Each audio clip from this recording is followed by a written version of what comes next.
Hello and welcome to another episode of Statford Bridge, Chelsea by the numbers. The number today is 2-1. Chelsea advance past Palmeiras in the quarterfinal to play Fluminense in the semifinal because this is not the Club World Cup, it is the Club Chelsea versus Brazil Club Cup. And 1.2 to 0.2, 19 shots to 7. The field tilt was like pretty steep. So was the box touches, 40 to 15. Opposition F 200 to 100. Like, it was a pretty tilted game, but I don't think Chelsea were that good in this game. And the Brazilian teams have defended much better than I think I at least anticipated, but I think many people anticipated. But it was a lot of like okay chances, other than the Palmer goal, which I think was pretty clearly Chelsea's best chance of the game, and then another one that fell to Nkunku. It was just not a lot of really good stuff. On the flip side, they gave up basically nothing again, other than an Esteval goal from a truly terrible angle with his right foot that, like, the XG models are clearly having a hard time with. I think 0.08 is extremely generous for that chance. But, you know, this has kind of been the Chelsea blueprint the back half of the season, or the final third of the season, where they put together some results, is like, actually, we're going to make every game miserable and we're going to give up very little. And we're going to score one goal or two goals, and that's how it's going to be. And we're going to play 1.5 to 0.3 games, or 1.2 to 0.2 games. And I don't know if that's how I would choose to play with the squad, but that is how they're choosing to play for now, at least.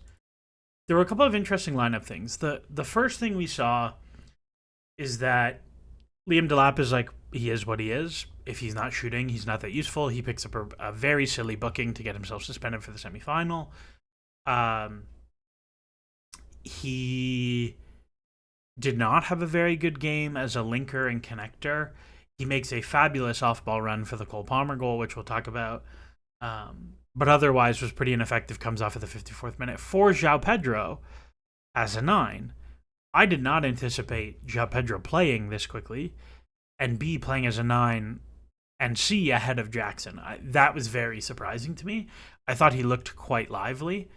I thought his connection stuff was really good, like 11 of 13 passes, one pass in the final third, but it was like a lot of link, bounce, and then stretch stuff. He puts up 0.27 XG plus XA in 40 minutes, which is not bad. Like, that's a 0.6 game. You're pretty happy with that.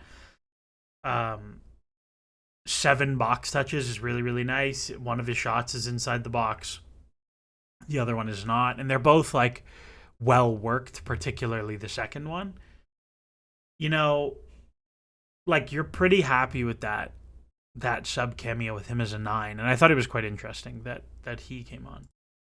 The other thing that was interesting was Christopher Nkunku started as a left winger. He was not that wide all the time. He was wide some of the time. And I thought Chelsea were actually very good about being flexible with his width, where if he was wide, and if he was really, really wide, Cucurella was very narrow, and Enzo Fernandez would come join. But if he decided to come wide, Cucurella would flex higher to adjust and be an option out there, which I thought was pretty interesting.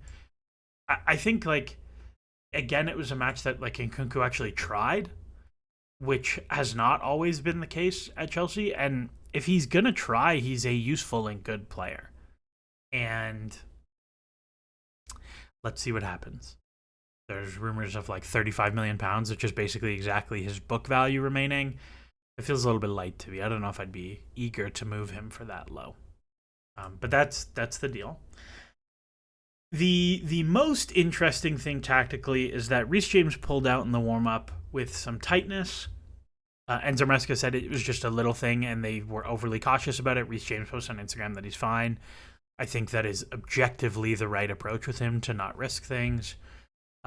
Whether it is the Conference League whether it is the Club World Cup quarterfinal, the Conference League quarterfinal, the FA Cup quarterfinal, a Premier League game, like, it's just not worth risking that he's out for many, many weeks. But what we saw was Chelsea do kind of three different things. So a lot of people were like, "Oh, it's going to be the 4-2-2 thing." There's never been a 4-2-2. Stop talking about 4-2-2. It's not a thing. It's not a real thing. We saw a healthy dose of like normal 3-2. Chalobah, Colwill, Cucurella back three. Fernandez, Caicedo, and I say Caicedo, but I don't even know what number Andrey Santos is. I should change that. I don't even know. 17, sure. Is Andrey Santos in the 3-2, no problem. And then Gusto is like the right 10, Palmer is the left 10. We saw a healthy dose of that. But what we saw a lot of was actually this would flex into the diamond that we've seen a lot of, and more particular where Santos becomes the individual pivot, but more particularly is the way Chelsea played last season is if it was a back five, it was the diamond, so that you could push Enzo, Palmer, Gusto, and Nkunku, Neto, Fernandez, Delap all on the last line and put 6 against the back five. And that was it. And the 8s did not really drop deep to help other than Enzo a little bit. And it was very much like either or. And against teams that defended with a 4, it was a double pivot of a 3-2. This game was very flexible in the build, where a lot of times you would have it start 3-2 to draw the Palmeiras 10 to come press, and then you would have Enzo rotate high, and then you would have Gusto drop low, and now it's in the diamond, and all the references are really, really messed up, and all of a sudden, oh, here's Chalobah playing Palmer in between lines, and it looks really, really great. The other thing we saw a lot of is you saw a lot of the like De Zerbi-esque into Santos, flick around the corner, into Enzo, flick into Palmer, like bang, bang, bang, one touch around the corners. I thought that stuff looked really great. It didn't generate amazing final third entries out of it. It was just okay, but it was pretty slick at playing through. And it was not a thing that Chelsea did last year. And it's not a thing when Romeo Lavia plays. Romeo Lavia wants to take the touch and turn and dribble. And it's more of a thing when Caicedo plays. Caicedo was very good at it at Brighton. But I thought Andrey Santos looked particularly good in those moments. The other thing that we saw is that even in addition to that is a lot of times it would start with the box, and then you would rotate a player low to bring someone, and then you would have actually everybody clear the space, and you'd end up in these moments where it might be Cucurella or it might be Chalobah, but they've like shrunk the space so much that when you play one into midfield, it goes Enzo into Chalobah on the other side. And again, this is very heavy tactics board stuff, so if you're a listener, like this is very hard to follow.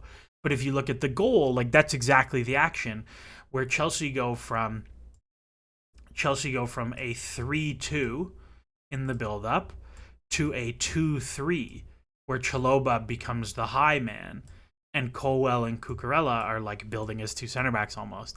And then Chalobah plays a fabulous entry pass to Palmer, and that's the goal. That's the stuff that takes you from being like a competent team who can generate a lot of field tilt, and then you, like, just by volume of being in the final third, you're like an okay attack.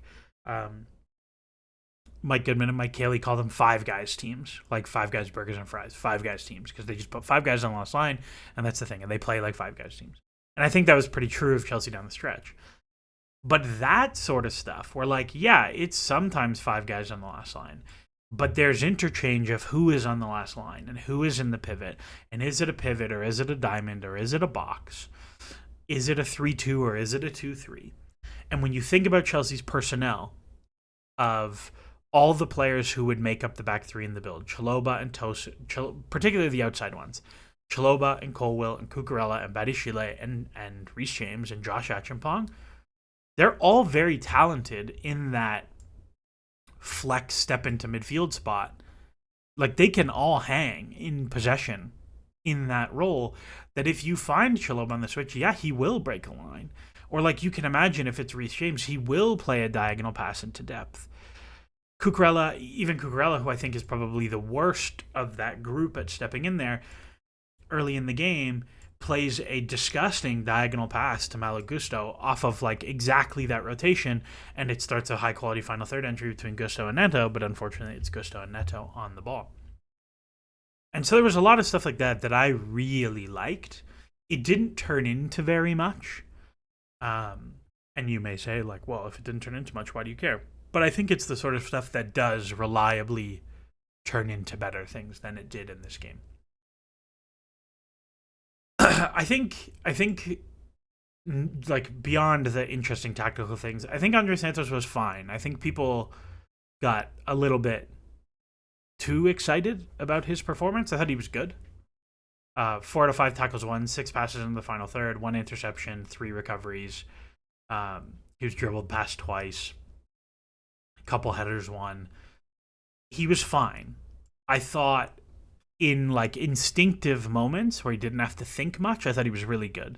Like the one touch stuff in midfield was really good. When it's like loose ball, I see someone, I hunt someone down, I win the ball, I thought he was good. I thought in the situations where he had to make decisions, he had a little bit of a harder time. And I think the thing that perhaps excited me the most is that the way Chelsea have defended man-to-man, you often see situations where like Colwill and Chalobah or Cole and Tosin are so split that Santos is picking up a runner in from midfield and is like dropping like middle of the 3 defensively almost. And he did that a lot for the Brazilian youth teams, like where they would play a 3, they'd play him like Beckenbauer in the back 3, where he'd be like the middle of a 3 and he would get the ball from a goalkeeper, but he would also arrive in the box. And it was a little bit like that. That stuff I thought was really good. But I think when he had time and space to execute, to break people down, I was like expecting a little bit more. And I don't think him and Enzo are like an ideal pivot pairing. I think I am somewhat of the same inclination as Enzo Maresca. I think he's a little bit more like Enzo than he is like Caicedo. In terms of like the box crashing, win the ball high stuff. But I thought he was like very, very solid. I'll put it this way. He was significantly better at being Caicedo than anyone not named Caicedo on Chelsea's team last year. There was nobody who could adequately deputize for Moises Caicedo last year, where we were lucky that he plays every single Premier League game.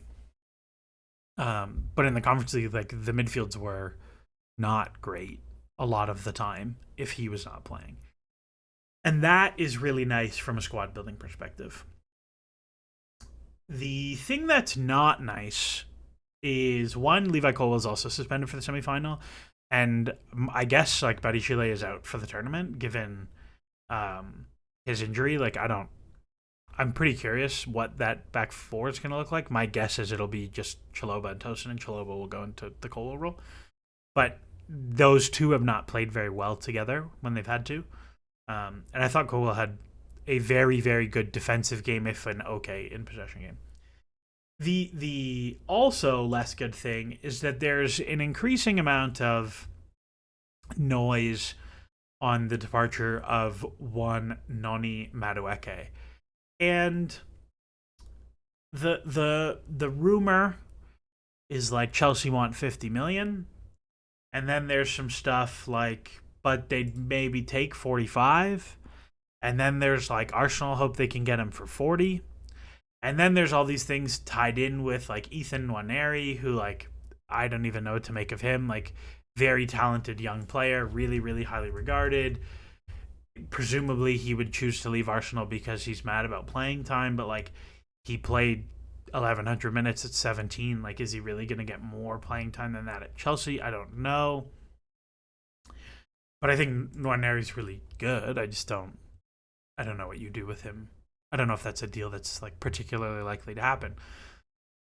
But it seems, and David Ornstein reported today, that Madueke has agreed personal terms with Arsenal. And, you know, people got really angry about that, saying, well, if he wants to leave, let him go. And Enzo Maresca said a similar thing about, you know, we only want guys who want to be here. And I think that's fair. But at the same time, like, does Nani actually want to go?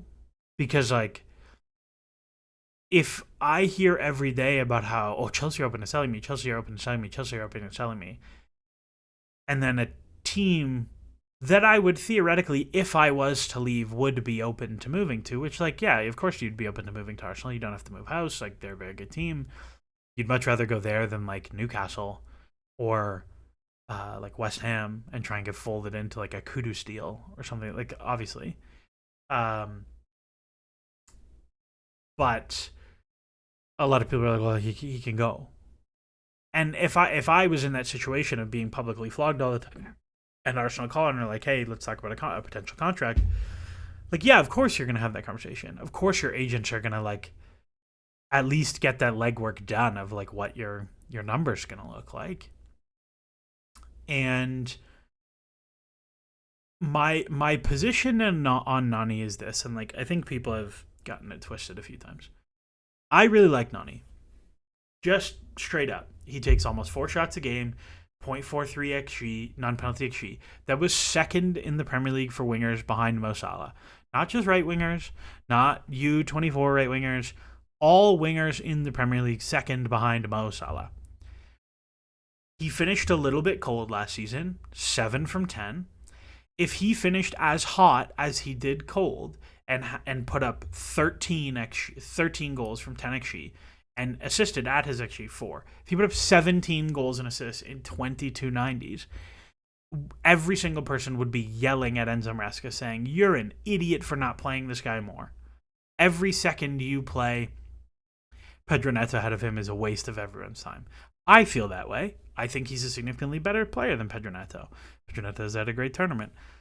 Noni Madueke has finished very cold for quite some time. Historically, he's still a pretty above average finisher. I would not be worried about that particular outcome. He's an exceptional dribbler. 7 progressive carries a game, 8 box touches, 2 take-ons. If you look at, like, things like his carries into the penalty area, like, he is a monster dribbler. Carries into the penalty area, 4.12, 99th percentile. Like, he is a monster dribbler.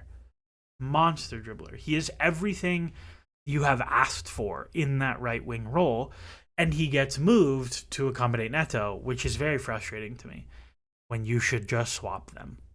But I think there's, like, other interesting tactical ideas there, but it is what it is. And so I look at it and I say, okay, I think Noni is very good. At the same time, he's 23. He'll turn 24 this year. The amount of time for him to go from, like, this guy's probably very good to this guy's actually very good is waning. He has had now 2 consecutive managers who have, like, regularly had to drop him for training habits. And, like, it usually works. He usually plays okay after that. It's fine. He is not one-dimensional, but, like, he's not much of a passer. Like, he is very much a get shots for himself guy. And, you know, like, there's a number you move that player at. And I think the reality with Chelsea, who trying to be a player trading organization, or at least, like, I don't know, we thought they'd be that, but there's a second half of player trading. It's the outbounds, and, like, Chelsea haven't really done a lot of those. You know, like, my number for Noni is probably, like, £65 million. Like, I look at the underlying output, I look at the minutes played, and I'm like, yeah,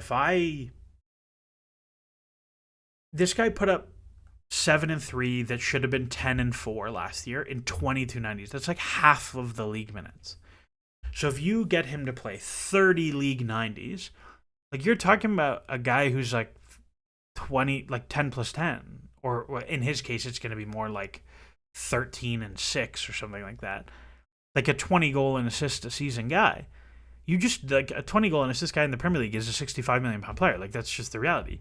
You add in that he's homegrown and he's 23, and then it's like, yeah, he's a no-brainer £65 million player.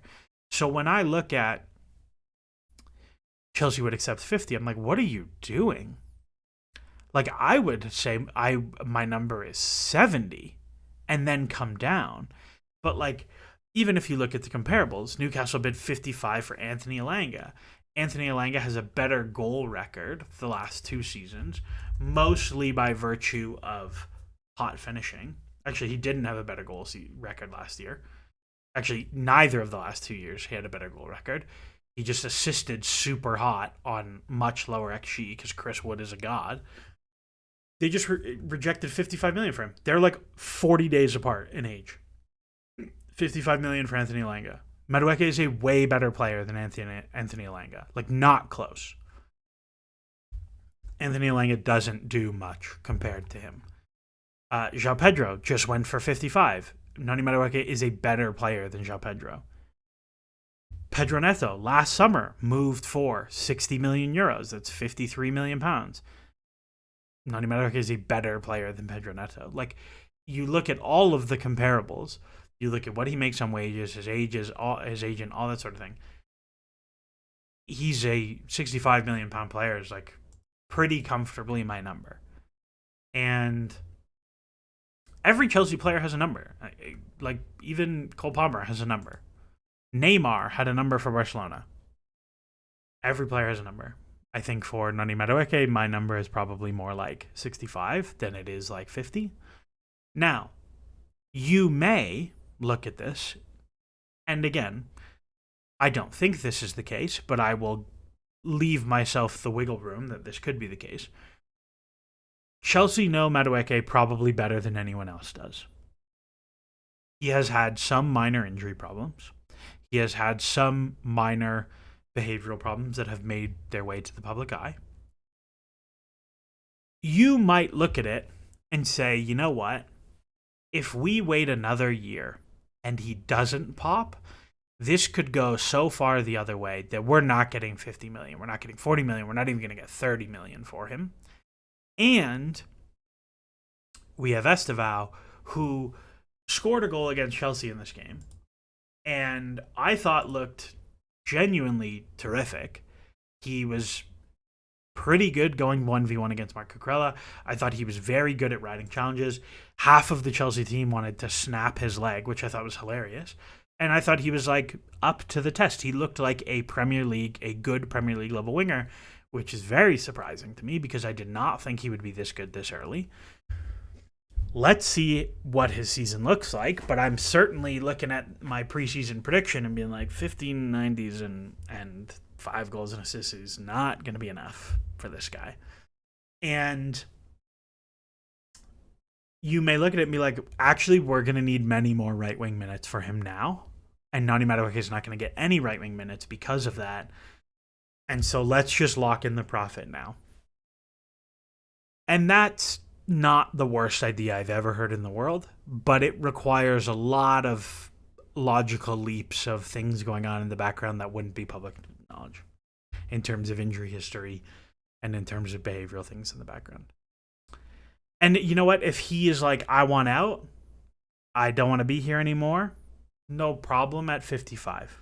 You get a really solid profit. Like, I think, I don't know what, I can't remember what his incoming fee was. It was something like 40 million euros, I think. And there were some add-ons in there. 35. So like, if you move him for 55 million pounds, you've made like 30 million euros. You've like almost doubled your fee. Very solid business. Very solid business. But I look at it and I'm like, man, I really gotta finagle some ways to get there. Anyways, that's all for me. Chelsea play Fluminense in the semifinal on Wednesday, I believe. And then the final is next Tuesday. And then next Sunday is the final. So we'll see what happens. The other thing that, like, not at all talked about this, but, like, Chelsea have now made a tremendous amount of money from this tournament. Like, probably close to 100 million euros, or $100 million, rather. If they get a like real shirt sponsor for this year that's above 50 million pounds, like this season will be almost certainly significantly positive in the books, even with the ridiculous spending. So that's a good start. That's nice that you needed a one-off FIFA tournament funded by PAF to do that. But it's nice nonetheless.